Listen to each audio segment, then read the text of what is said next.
Hi guys. What we're going to do today is we're going to install a treble bleed kit on this Stratocaster. I've mentioned these before in other videos, but I've never really explained what it is and what it does.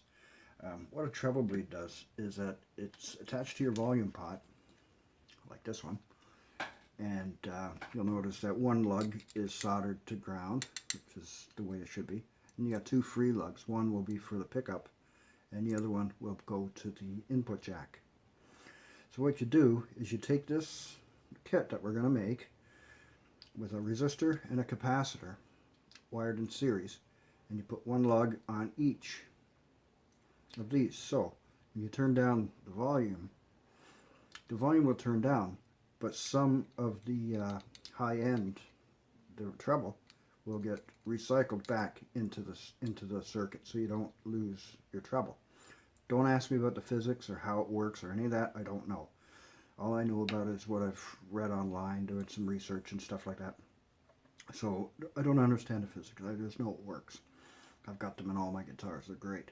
So I'm going to show you how to make one, and I'm going to show you how to install it. Okay, so we've got the parts, and all we need is some, I got the wrong part. Here we go. Some 1 nanofarad capacitors, these little ceramic disc guys, and all we need is a resistor, 150k resistor, like these here.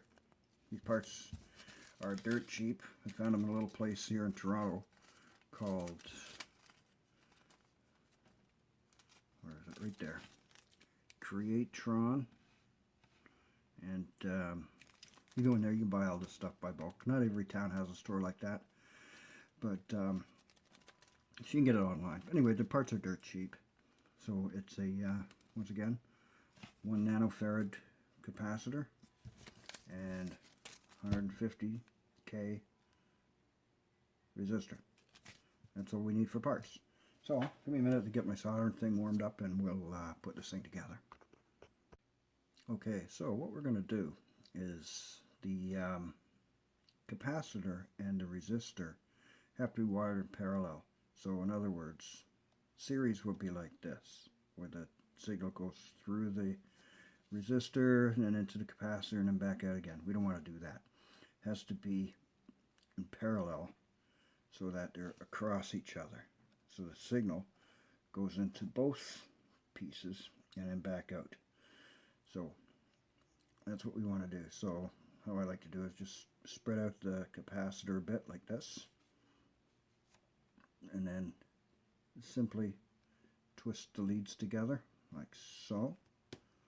Okay, and we flip it around and we do the other side, twist it together like so,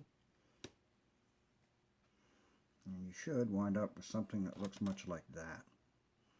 So now we're just going to put a little drop of solder to hold it all together. Hang on 1 minute. Okay, we're all set. I got this little clip thing holding it. You notice that I have the clip. This isn't mandatory, but this is what I do since I'm going to clip it anyway to hold it up.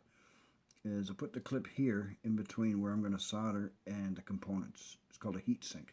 So the heat will go up about as far as clip, and then the clip will absorb the heat.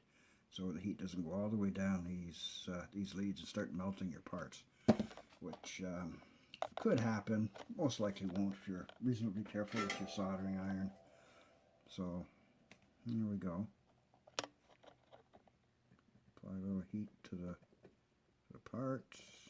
Sorry for the shaky hands. I can't help it. It's a medical thing.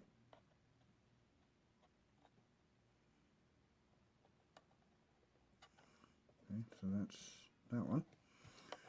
And we flip it around to the other side. And that's really all there is to making the thing. And then we'll get into installing it, and you can see what that's all about. So, same thing.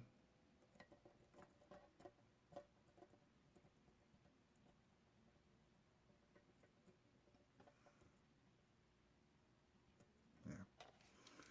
So that's that. Okay, so it has been soldered together, and we're going to clip off some of this lead, but we'll wait till we get in the guitar and see just how much we need to make it look decent. Okay, hang on. Okay, so we have our treble bleed made. Okay, it's right there. And we're going to solder it to these two lugs. This lug is ground, so it goes to the pot. And this one goes to the jack, and this one comes up to the switch for the pickups. So what we want to do is we want to put in between this lug and this lug. It'll be like so. So, very simple. We got two lugs that thankfully are not clogged up with solder. Sometimes that can be a challenge, but we're just going to get in there. Put it in there like that. And then we're going to put a drop of solder on each of these terminals to hold it in place. And that will be that. Easy as pie. A few, scrape the crap off my soldering iron here. A few soldering skills don't hurt.